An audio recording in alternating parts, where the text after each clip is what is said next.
बिस्मिल्लाहिर्रहमानिर्रहीम। अस्सलाम वालेकुम काश्तकार भाइयों, इस वक्त हम जिस प्लाट में बैठे हैं इसमें अब एक चीज़ दिखाने की, ये पौधा देखें। अब इसके जो पत्ते हैं आपको बड़े खिले हुए नज़र आएंगे, बड़े यानी चमकदार नज़र आएंगे। अब ये क्यों है? अब तक इसमें कोई फंजीसाइड स्प्रे नहीं हुई अभी तक, और इवन के और कोई ज़्यादा फर्टिलाइज़र भी इस्तेमाल नहीं हुई। सिर्फ अब तक अफजल भाई क्या क्या चीज़ इस्तेमाल होगी इसमें? सल्फर और यूरिया। सिर्फ सल्फर और यूरिया और थोड़ी सी बेसल डोज में डीएपी इस्तेमाल हुई है, यानी ये तीन चीज़ें इस्तेमाल हुई हैं, लेकिन पौधा फिर भी इतना शानदार खिला है। अब जो मेजर रोल है इस चीज़ में वो है सल्फर का।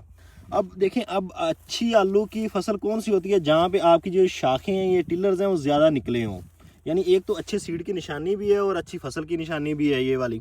तो हफ्ते में माशाल्लाह पौधा भी अच्छा ग्रो कर गया, हफ्ते 10 दिन में, और अच्छे टिलर्स भी ले गए। अब ये चीज़ किससे है? सिर्फ सल्फ़र से मुमकिन है, क्योंकि सल्फ़र जो है आपकी एक तो रूट एलोंगेशन का काम करता है ज़मीन में, जो आपका कह लें हवा की जो मॉइस्चर कंटेंट और हवा को बैलेंस रखता है ज़मीन में, और पौधे को अच्छा ग्रो करवाता है, पत्ते को अच्छी तरह खिलाता है। और जो हम बात अक्सर कर जाते हैं कि सल्फ़र एक फंजीसाइड का काम भी करता है, तो वो भी आप इस पौधे में देख सकते हैं, इस पूरे प्लाट में, क्योंकि अभी तक आपको कहीं फंगल अटैक का मसला नहीं नज़र आया। तो ये चीज़ बड़ा अहम काम करती है सिर्फ सल्फ़र।